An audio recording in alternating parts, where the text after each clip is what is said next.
People want to know how much they need saved to retire. It can feel confusing, but in today's podcast, we will share 3 ways to calculate your target savings amount. This is the Money Master Podcast from Brindle Bay Wealth Management with Tori Tenhagen, Connie Davis, and certified financial planner Nick Davis. Welcome back to the show.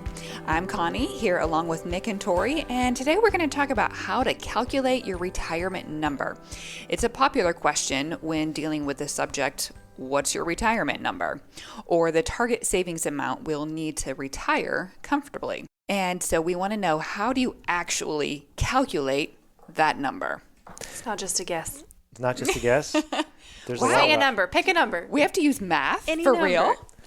Math that will actually come in handy, right? People want to know, and it's helpful to know that number. It gives you something to shoot for. And, sometimes people get a number that's unnecessary. Like some people will say, like we'll meet somebody when they've got like $1.6 million and they're like, I really want to retire by this date, but I also wanted to have $2 million. Okay, well, what made you decide you wanted $2 million?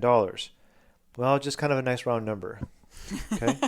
So are you going to try to keep that $2 million forever, or are you going to spend it in retirement? It's trying to get to the how important is it to know that, right? What if you could have already retired at 1.3 million?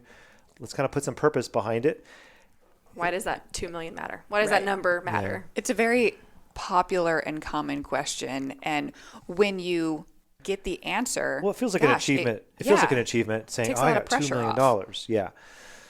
And, so let's just kind of we're going to give some practical things in terms of like, how does the industry do it? How do financial planners do it? How does your 401k statement that says, hey, you could retire, you're going to be successful. How does it figure that out? Right. And are those accurate? Well, we talk about that a lot in different episodes. Is it accurate? I mean, that's a whole other conversation. Like, we'll save that for another day. Yeah. Connie likes to throw a monkey wrench into the conversation. It's multifaceted. I like to chase rabbits. I like to chase rabbits, so don't make me go there. Squirrel. Okay. My brain was going, how do I answer this? Should I go there? Is she going to get mad if I go there? Because I'm going to go, this will be an hour-long that episode. You can't answer it in one sentence. Yeah. Okay, so back to how to calculate your savings. So step 1, or one option, multiply your salary. Nope. No. Multiple. Have you been drinking? We talked about whether you should be drinking before the podcast. It's a good thing we did it. All right. Tori, which one is? Take over here for Connie, because I think she needs to go refill her glass. It is a multiple of your salary. There you go. Multiple of your salary. So, you can read this. This makes for the easiest articles to write, right? If you're a person who writes on finance, it's easy because it's easy to talk about. But, T. Rowe Price came out with a multiple, and so did Fidelity. But basically, a multiple of your salary means that you take your combined income for your household, meaning both spouses, and then you multiply it by the multiple. And there are different opinions about, what multiple you need. So, for example, one study reported that you need 7 to 13 times salary at 65 years old. Another study by Fidelity said that you need 6 times salary by the time you're 50, and you need 10 times salary by the time you're 67. Okay. I personally find this method to be overly vague. It's really, really simplified. It's nice to have that ballpark. You're going to hear me say that a lot for all 3 of these methods. But for one example, if you're earning $75,000 a year and you're 65, then you need anywhere from $450,000 to $600,000 saved total. But if you're a family with higher income, so let's say that you're used to making $150,000 for an example, well, you might need 10 times your salary. So you need more like $1.5 million at age 65. And the reason for that, and this is the reason that I think that's kind of problematic, is that Social Security changes things for people with middle to lower income versus people who are moderately high to high income. In that, Social Security is skewed, and I think it's rightfully so, to help middle to lower, especially lower income people. So that means that a greater percentage of your needs are met if you're middle income to lower income than if you're higher income from Social Security. A greater percentage of your needs are met from Social Security. So, you can use that multiple. We'll give you a couple of other ways to do it as well. It's kind of nice if you want to do that to check in. Not my personal favorite. Well, and it might be one of those things you do if you're like 10 years from retirement, like further out when you're like, oh, what do I need? What do I need True. right now? Kind of just like a guesstimate. That is true. Further out, but as you get closer, that more detailed you want to get more specific. Comes in. Yeah. Are you ready to take the next step in creating your own next chapter? Are you looking for calmness and clarity around your retirement future? We'd love to visit with you about that. It all starts with a 15-minute phone call, and you can get that set up on your phone or computer right now by going to brindleandbay.com, which is our website, and you would click on the button that says Let's Talk. Again, go to brindleandbay.com, click on the Let's Talk button, and let's get the conversation started. So, Connie, are you ready for the second one? I'm good. Okay, the second one, the rule of 25. All right. So, Nick, Tori, explain the rule of 25. This one's pretty easy, and I don't think it's wrong. It's based on taking 4% out every year, so that's where they get the multiple of 25. So you just take your salary or what you want to take out of your investments, and you multiply it times 25. So instead of taking your salary and multiplying it times a factor, you're actually taking, you're backing Social Security out and any pensions or anything you've got stable income. So, for example, if you want to spend $80,000 per year in retirement and Social Security is paying you $50,000, well then the difference that you're going to need is $30,000. So $30,000 times 25 is what you would need, which in this case would be $750,000. Another example is, well, what if you didn't want to spend $80,000, but you were spending $100,000 a year and Social Security is covering $50,000? Well, that means that you're going to be pulling $50,000 a year from your investments. So 50,000 times 25 is 1.25 million. So $1,250,000. So, again, the reason for using the 25 is based on the 4% safe withdrawal rate. The safe withdrawal rate was an idea that was popular, promoted in the 90s. We've talked about it on other episodes here, but it just says, what's the rate that I can take out without the fear of running out over a certain period of time. Well, and just like that on that podcast, we say even the 4% rule is a starting point. It's not the gospel you should live by. Yeah, and you want to be careful because when those studies were done, there was a set of facts, criteria that were used. The allocations used. Yes, and rules. And actually, I'll be doing a video very soon on YouTube about how people mess up the 4% rule. And so in our show notes, if you want to go to our YouTube channel, this episode right now talking about how to figure out how much you need, and we do another video about how to figure out how much if you're saving enough. If you want to see those videos, go to the show notes link and find our YouTube channel, and you can see that because we talk about that there as well. There is specific criteria for this rule to work. But I do like this rule because it's super simple. We use it here in the office a lot just to see if somebody's on point, especially if they're further away. But I like it because it requires you to figure out the gap that you need after your stable income sources. So you're really asking the question, well, how much am I really going to be pulling out of my investments every year? And that whole 4% rule was based on making inflation adjustments as well.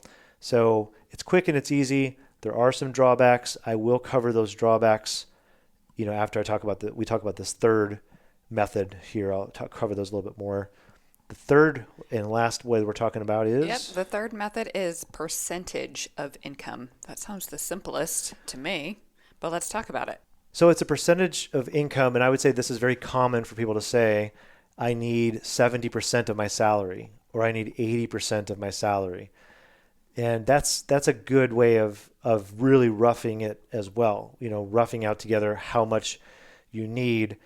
I feel like it's, I'm a little bit critical of this one because there's a lot of factors in there. People have different lifestyles, and it's really hard for people to cut back on certain things in life. So it's better. I'll tell you what the better way here in a second is, but back to this percentage of income. So if you're earning $100,000, then your goal would be, well, I want to shoot for $70,000 or $80,000 inflation adjusted for the rest of my life, right? So in this example, if your Social Security was covering $50,000 a year, then you're targeting $20,000 to $30,000 per year to be withdrawn from your investments, okay? And so based on all these other rules we talked about, these multiples, then you need somewhere between $500,000 and $750,000 or so to be able to withdraw that $20,000 to $30,000 per year, okay? So I think the better way, one of the flaws with this issue, with this particular method is it just seems better to actually back out for example, your mortgage debt and any consumer debt and back out any 401k saving, and then what you're really spending, right? So if you're making $100,000 a year, but $30,000 of it is going to 401k and mortgage, and the mortgage is going to be paid off in 3 years, what's the number after that, right? That means if you replace that, you're not really changing your lifestyle at all, right? And I think that number is actually a pretty good number, right? Then you could take that number and you could do the rule of 25 to do a real quick estimate, okay? Ultimately, we don't use that here at Brindle and Bay as the gospel, so to speak. We use calculators and software. And software, what's really nice about that is it's a little more sophisticated. And if somebody comes in here and they've got their number figured out, if you throw it in the software is going to tell you that their number was pretty close to being right on, right? But there's just a lot more that can go into it, and maybe you can spend your money a little bit more efficiently if you use some of the more modern methods for retiring. You just get to account for more when you're using more sophisticated method. And I'm vacationing, and I'm doing this. Like you get to plan for more than just very basic. I like to back the vacation out and make it its own separate category, and the fixed expenses as their own set of categories, because then you might be able to figure out that you could retire sooner. And, also your variable expenses can be much more, you have a lot more freedom around those variable expenses. So again, not the most perfect thing in the world, but it gives you a target to shoot for when you're younger, or even within those 5 or 10 years of retirement.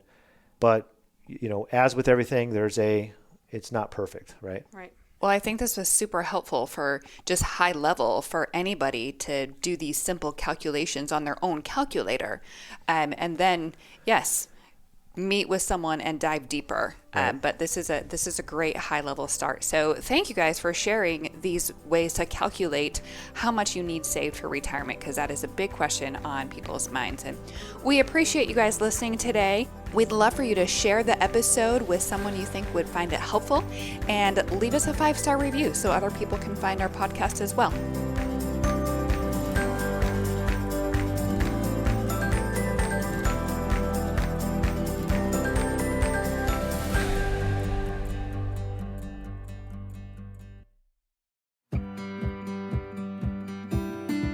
Hey there. Quick break to let you know that each week I send out an email. It's called Nick's Memo. Super creative name, I know. But this isn't your normal market commentary. It's my thoughts to help you make sense of what's going on in the financial world. So for example, I'll give you a few of the last week's headlines. One of them was called Life Cycle of Bull Markets. And I talk about the 4 phases of bull markets and how you can tell which phase that we're in. Or another topic the week before that was called Comfort is a Moving Target. And I talked about the crises that we hear about, that we see, that we genuinely face all the time. It is disturbing, but how to put that into perspective and be okay regardless of what we're hearing and seeing. And one more topic for you, a couple weeks before that, is what does it take to feel wealthy? And that was based on an interesting study about how much money people have, and yet they still feel they don't feel wealthy. So what does it take to feel wealthy? So if you're interested in getting that every Friday, then all you have to do is text us the word MEMO. That's MEMO. And you're going to text it to our business line at 214-988-9178. That's 214-988-9178. And we'll get you subscribed to the weekly memo. Nick Davis is an investment advisor representative of Brindle Bay Financial Advisors, a registered investment advisor. This show is for informational purposes only. Any exposure to ideas and financial vehicles discussed should not be considered financial advice or recommendation to buy or sell a financial vehicle. You should consult a qualified financial, tax, or legal professional before taking any action. This program is not endorsed by the Social Security Administration or any other government agency. Annuity guarantees rely solely on the financial strength and claims paying ability of the issuing company. Insurance licensed in Texas, number 1188639. Brindle Bay Wealth Management is affiliated with Brindle Bay Financial Advisors.